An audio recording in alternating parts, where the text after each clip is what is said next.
Hi, I'm Dr. Gail Gross, and this is podcast number 5. This podcast can be found online. How boys and girls learn differently. Men are from Mars, women are from Venus, or are they? Are the differences between boys and girls really that great, or is our biological determinism more of a self-fulfilled prophecy? Neuroscience tells us that yes, boys and girls are different. Boys' brains are larger, but girls' brains grow faster, and typically their interests and learning styles vary somewhat. But are these differences as significant as we once thought? New studies tell us that it is the environment that we create for our children that has the greatest impact on the way they learn and what they learn. We can go back through history and point out notable men and women who have gone against gender stereotypes. We can talk about Wolfgang Mozart, Leonardo da Vinci, and Michelangelo, men who had fine motor dexterity, could sit for long periods of time, had beautiful handwriting, and who were interested in arts, literature, music, and writing. We can talk about women, such as tennis legend Billie Jean King, astronaut Sally Ride, one of the country's earliest civil engineers, Marilyn Jorgensen Reese, aviator Jacqueline Cochran, doctor and researcher Elizabeth Blackburn, and so on. Women in history who were interested in athletics, math, engineering, and science. In today's world, the outliers are more the rule than the exception, and parents have the greatest impact on both the suppression and enhancement of their children's genetic makeup. All generalizations are false, including this one. It is true that many boys pick up less social cues than their female counterparts, that girls make more serotonin and oxytocin, so they are calmer and more interested in emotional connection. Boys mature more slowly than girls, and girls have more of their cerebral cortex defined for verbal function. The hippocampus, where memory and language live, does develop more rapidly and is larger in girls than in boys. This impacts vocabulary, reading, and writing skills. Boys, on the other hand, have more of their cerebral cortex defined for spatial relationships. As a result, they learn easily through movement and visual experience. Also, because girls have more serotonin and oxytocin, they can sit for longer periods of time, easier than boys who may need movement to feel comfortable. However, there is very little gap between what girls and boys can learn, and herein lies the rub.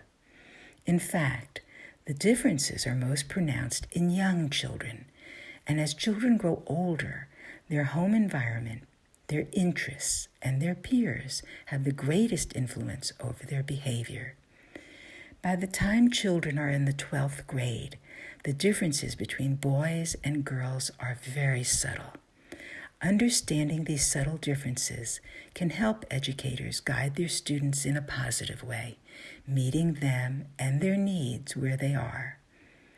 When little boys don't want to make eye contact and they fidget in their seats, and little girls are caught talking and sending notes, a savvy teacher can organize her classroom in which she takes into consideration that little boys need to move around and little girls need to express themselves verbally, and interprets this as part of their biology rather than their misbehavior. A savvy parent can be sure that there are playtime opportunities during the day for both boys and girls to unwind and express themselves in a creative way.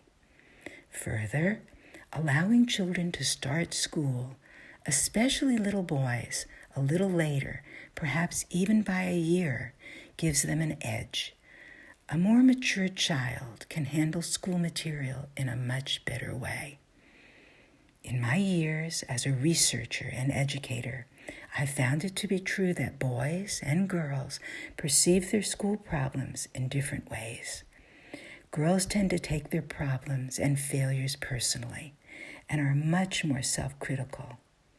Boys, on the other hand, see their problems in more focused ways and will assign their failure to a particular area of study rather than overgeneralize and see themselves as lacking.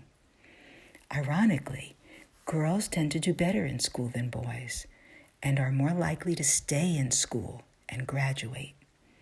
So, what can we do to help boys and girls have a happy, fulfilling, well-rounded, and successful school career? Be certain that your child's school has a recess program that includes unstructured playtime. Be careful to not label children, especially with labels such as ADD and ADHD, unless they are diagnosed by a healthcare professional. Many boys and some girls are just on the outer edge of active and are being mislabeled. Encourage girls to play with toys and activities that allow them to use their spatial relationship and manipulation skills.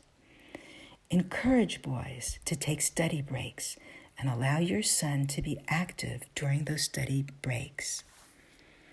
Help your daughter talk through her feelings about schoolwork and school problems, because girls may focus on communication, relationships, and attention for approval.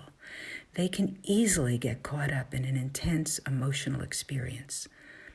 Often, a girl will subvert her own feelings, including needs, to get the approval of others, and this causes long-term self-esteem issues.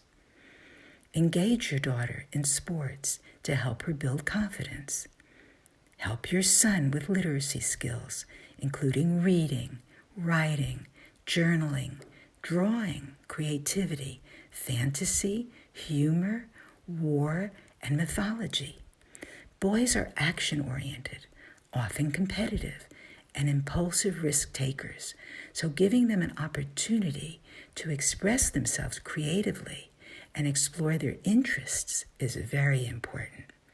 This will help connect their words to their feelings and validate both. Offer your daughter the opportunity to experience STEM, science, technology, engineering, and mathematics, using everyday examples. By having access to a computer, girls can build, design, and explore anything from architectural, medicine, engineering, to culinary experiences. You can also enroll your daughter in one of the many STEM programs around the country.